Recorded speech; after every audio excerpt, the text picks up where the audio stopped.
বন্ধুরা কেমন আছেন? আমি ডক্টর প্রবীর বাসু ফিরে এসেছি একটি ভিডিও বার্তা নিয়ে। যারা আমার চ্যানেলটা ফলো করছেন অনেকেই কিন্তু সাবস্ক্রাইব করেননি, সেটা কিন্তু আমার পেশেন্টরাই আসে না আপনার চ্যানেল আমি দেখি কিন্তু সাবস্ক্রাইব করিনি। কারণ আপনাদের কাছে বিনীত অনুরোধ, kindly subscribe to my channel. It wills একটা মোটিভেশন একটা থাকে সবসময় যে না আরো ভিডিও করা উচিত।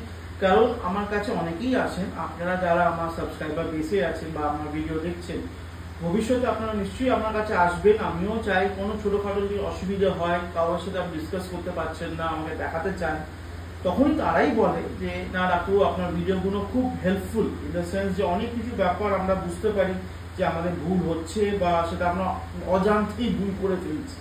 ঠিক আছে, সুতরাং এটা একটা ব্যাপার হলো। আজকে যে ভিডিও করার অর্থ সেটা কিন্তু আমি অনেক পেশেন্টদের পাচ্ছি, খুব রিসেন্টলি বলুন কিন্তু আগেও পেয়েছি। পেশেন্টরা আসেন, স্বামী স্ত্রী রিসেন্টলি ম্যারেড হয়েছেন, মানে হয়তো 1 মাস হয়েছে, হয়তো 3 সপ্তাহ হয়েছে, 20 দিন হয়েছে।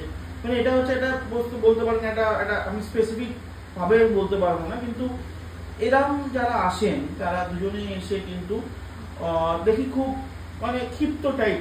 ওয়াইফ খুব ক্ষিপ্ত, ওয়াইফ খুশি নন স্বামীর সেক্সুয়াল ফাংশনে। এবং যখন আমরা হিস্ট্রি নিই, স্বামী স্ত্রীকে দুজনকে বসেই আমি হিস্ট্রি দিই। কারণ এই ক্ষেত্রে আমি বলতে চাই যে যদি আপনারা এই সমস্যায় ভোগেন, নিশ্চয়ই আপনি ডাক্তারবাবু, ইউরোলজিস্ট এবং অ্যান্ড্রোলজিস্ট যারা সুচিকিৎসা আপনাকে দেবেন, যারা কোয়ালিফাইড ডক্টর, তার কাছে যান এবং স্ত্রীকে নিয়ে যান। কারণ অনেক কিছু কনফিউশন হয়তো দূরীকরণ হয়ে যায় সিম্পল বাই কনসালটেশনস।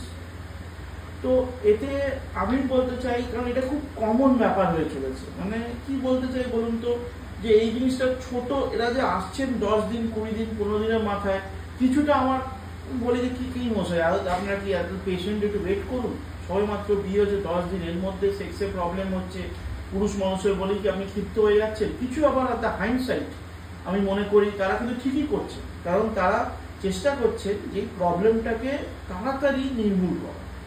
কারণ এই প্রবলেমটা ম্যাক্সিমাম সাইকোজেনিক ইস্যুস হয়ে দাঁড়ায়। কারণ কি ফিমেল পার্টনার, দেখুন ফিমেল পার্টনার মনে করছেন যে আমার মেল পার্টনার আমাকে সেই রকম অর্গাজমিক প্লেজার দিতে পারছে না, হয়তো বিয়েটা হয়তো ভুল হয়ে গেছে, টাইমটাই হয়তো দিতে পারছে না। কিন্তু 10-15 মিনিটে দেখুন, এটা কারো খামতি বা কিছু অ্যাবনর্মালিটি নয়। অর্গানিক অ্যাবনর্মালিটি লাইকলি থাকেই না।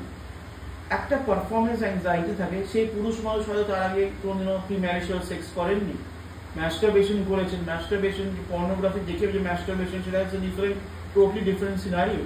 ওটা লাইভ হিউম্যান বিং এর সাথে সেক্স করাও কিন্তু টোটালি লাইভ, সেটা টোটালি ডিফারেন্ট সিনারিও। সেটাকে অ্যাডাপ্ট করতে তার সময় লাগছে। কি বললাম বুঝতে পারেন? সুতরাং ওষুধ, চিকিৎসা সেগুলো তো পরে, সেগুলো তো একজন কনসালটেন্টকে আপনি দেখিয়ে করবেন।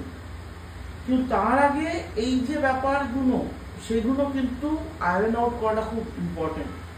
তখনই যদি আপনি একজন ভদ্রলোককে তার মেল ইগোকে হার্ট করেন যে তোমার পক্ষে সম্ভব হচ্ছে না, তোমার খামতি আছে, তাহলে সে কি করবে? সে বুঝতে পারছে তার একটা প্রবলেম হচ্ছে এবং তাকে ফিমেল পার্টনার বারবার এটা তাকে বলা হচ্ছে।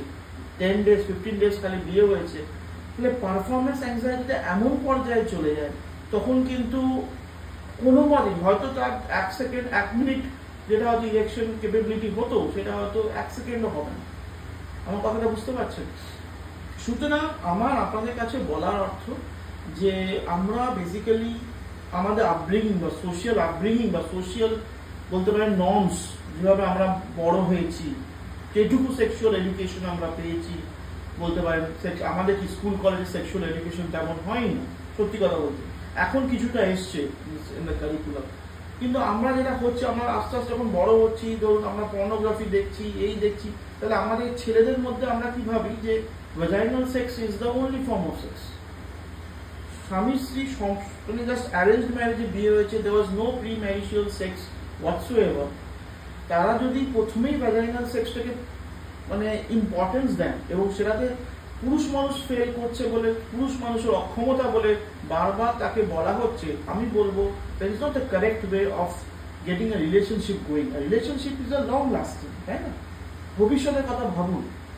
সুতরাং এই যে সেক্স খালি ভ্যাজাইনাল সেক্স নয়, sex means obviously this vaginal sex important part, তার আগে একটা ফোর প্লে হয়, তার আগে একটা আফটার প্লে হয়।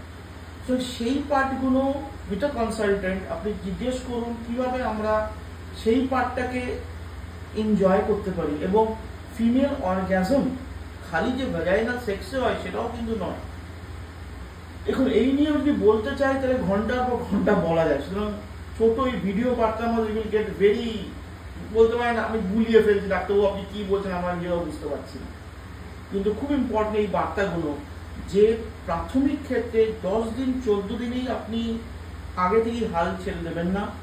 এটা পুরুষ মানুষ অ্যাক্টিভ পার্টনার বা মেল পার্টনারের পক্ষে যতটা ইম্পর্টেন্ট বার্তা, ফিমেল পার্টনারের পক্ষেও সেটা ইম্পর্টেন্ট বার্তা। কারণ আমি দেখছি খুব তাড়াতাড়ি বিয়ে ভাঙার মতো অবস্থা হয়ে যাচ্ছে। 10-15 ডেজ ওয়াইফ ছেড়ে চলে যাচ্ছেন তার বাপের বাড়ি, ছেলে একা থেকে যাচ্ছে, ফ্রাস্ট্রেশন চলে আসে, দুই পক্ষের ফ্রাস্ট্রেশন বাড়ছে, রিলেশনশিপ তছনছ হয়ে যাচ্ছে। সেইটা যদি না হয় নিশ্চয়ই আপনি 10-15 দিনে যদি মনে হয় কিছু প্রবলেম হচ্ছে উচিত কনসালটেন্টের কাছে যান, ডিসকাস করুন।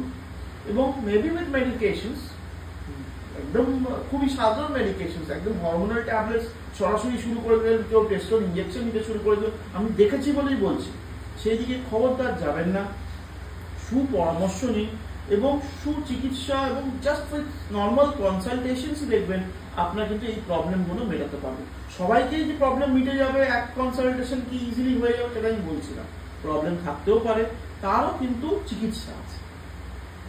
এই ব্যাপার নিয়ে আজকে বলা একটু কনফিউজিং, একটু খুব ডিপ থিঙ্কিং বলতে পারেন। আমার যে ভিডিওগুলো হয় আমি বলে দিই মশাই এই প্রবলেম হয়েছে, এইটা সমস্যা, সেটা নিয়ে আমি আজকে বলছি না। কারণ এরম পেশেন্ট আমাদের কাছে আসছে, এই পেশেন্ট যদি আপনারা মধ্যে কেউ থাকেন তাহলে আমার আপনার কাছে বারবার সেটাই অনুরোধ, ফেলে রাখবেন না। ফেলে রাখলে এই রিলেশনশিপ ইস্যু কিন্তু বিভিন্ন প্রকারের দিকে চলে যায়, সেটা আমরাও চাইবো না, আপনারাও চাইবেন না। আজকের জন্য এইটুকু ভিডিও বার্তা রইল। যদি আপনি কোনো ভিডিও নিয়ে আপনি এরকম ডিপ থিঙ্কিং ওয়ালা ভিডিও যদি চান যে আমি বানাতে চাই, নিশ্চয়ই আমাকে কমেন্ট সেকশনে কমেন্ট করবেন বা আমার মেল আইডি তো আপনাদের কাছে দেওয়াই থাকে। এবং যদি কোনো ব্লগ, আমি রেগুলার ব্লগ আমরা দেখি আমাদের ব্লগ পোস্টগুলো কেউ পড়তেই চায় না, কেন জানি না, হয়তো জানে না। এই যে ভিডিও বার্তাগুলো করছি মাঝে মাঝে ব্লগ পোস্টগুলো দেখবেন, ডক্টর প্রবীর malehealthonline.kolkata.com, আমি লিঙ্কটা পাঠিয়ে দেবো, ওখানে দেখবেন আমার অনেকগুলো ব্লগ পোস্ট থাকে। এইসব প্রিম্যাচুর ইজাকুলেশন কি, বলতে পারেন সাইড এফেক্টস অফ ম্যাস্টারবেশন কি, সেক্সুয়াল ডিসফাংশন, বিভিন্ন রকম আমার ব্লগ পোস্ট আছে, সেখানে নিশ্চয়ই আসবেন। এবং যদি আপনি আমাকে দেখাতে চান আপনার চেম্বারের নম্বর সবসময় দেওয়া থাকে। আজকে এইটুকু রইল, সব জায়গায় থাকবেন, সুস্থ থাকবেন।